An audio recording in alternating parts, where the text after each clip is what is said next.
Hey, I want to ask all y'all to forgive my appearance. It's been a long night, as you can imagine.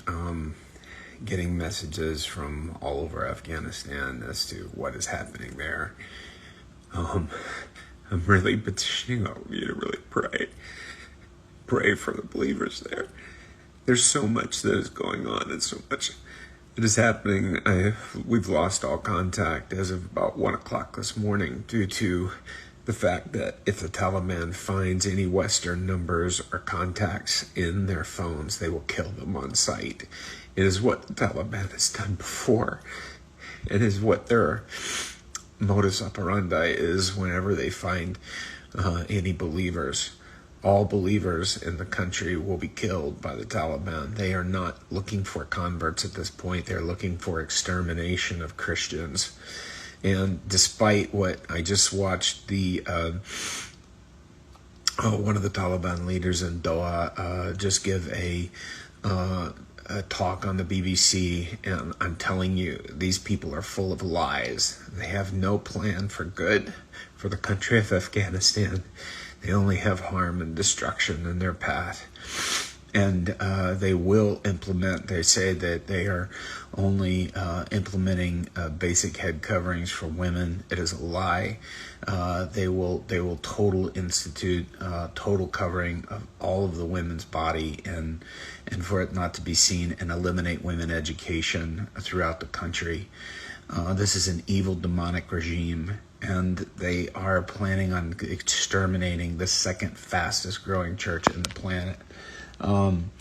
This is a time where I've had messages all night long from all over, people asking and pleading for prayer, pleading for intervention from the church here in the West, to be praying for them, to be holding them up, and to pray that the Taliban will fall and that they will not succeed in their plan to eliminate, again, the second fastest growing church in the world. I want to ask all of you to please ask your churches, every prayer group you know, share my post that we put on. I'm pleading with you to pray, and we saw it happen in Bamiyan as we petitioned for people to pray that the Taliban would not enter Bamiyan.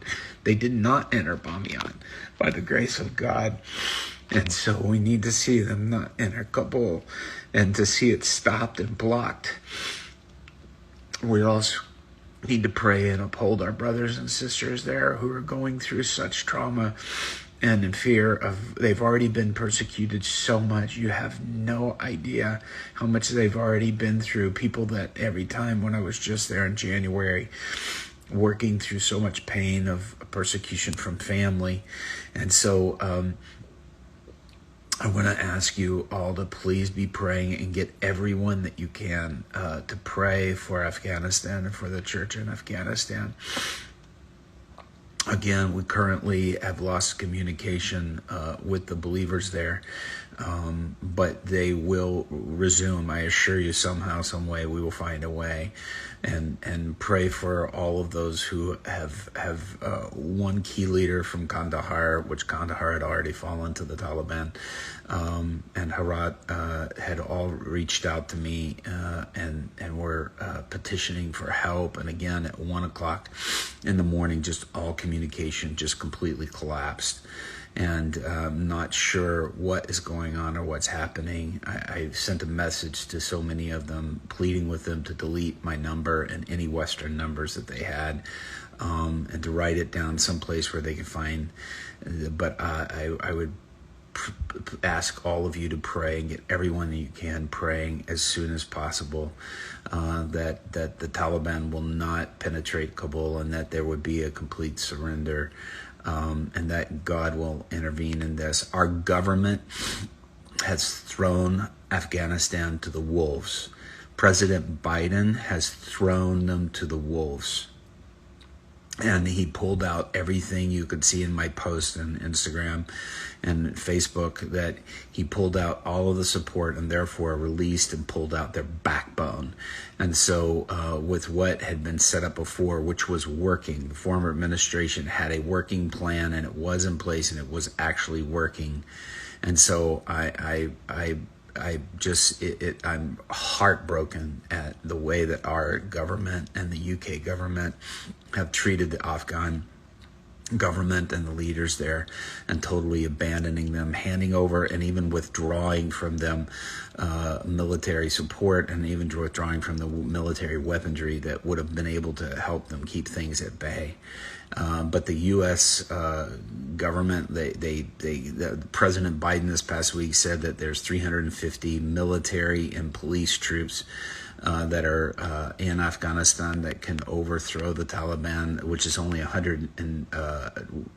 75,000 in armed forces. Why they are caving, nobody totally knows, but I can tell you this, that without U.S. or UK support, without the NATO support, it's going to feel like complete abandonment to them. And I think that's the reason why that so many places are caving and surrendering.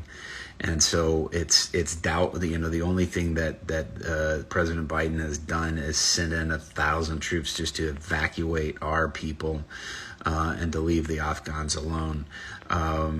This is a tragedy, and so I want to petition you to pray for the underground church in Afghanistan. Pray that they be strong. They're showing immense strength.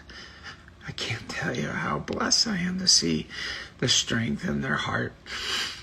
But pray that they withhold, and pray that they stand strong, and that they don't lose heart in this time, and that God will prevail. Jesus Christ is King of Kings and Lord of Lords, and we declare that. And I thank everybody for praying, and please keep holding up Afghanistan in prayer. We need that so much, and I plead with you to continue to pray for them. God bless you guys. Thank you.